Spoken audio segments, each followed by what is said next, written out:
kat Batu Kikir famous and Puan? Waalaikumsalam warahmatullahi. Nama puan apa? Saya nama Norehan binti kalau kat Batu Kikir famous and Puan dah try makanan kedai hantar? ya, alhamdulillah dah Apa semua. feedback puan? Okey, feedback saya untuk semua makanan saya makan, nasi goreng kampung melantak. Uish, banyak ayamnya. Ayamnya banyak dan ada satu rangka ayam dengan ayam. Memang ayamnya lembut. Nasi gorengnya pun banyak. Saya rasa ingat mungkin makan 4-5 orang. Alhamdulillah. Memang 4-5 orang pun banyak lagi ikut. Lepas tu dia ada makanan yang lain-lain yang kalau yang dah kenyang pun boleh makan kerang saja.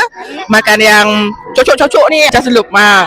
Yang itu pun alhamdulillah dia punya kuah ini. Apa benda ni? Habis. Sukiya. Memang alhamdulillah sedap. Kedai Hatta memang terbaik lah.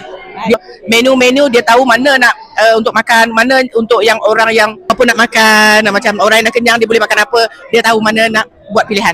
Untuk semua yang tak pernah datang kat kedai Hatta, kena cari kedai Hatta Bahau.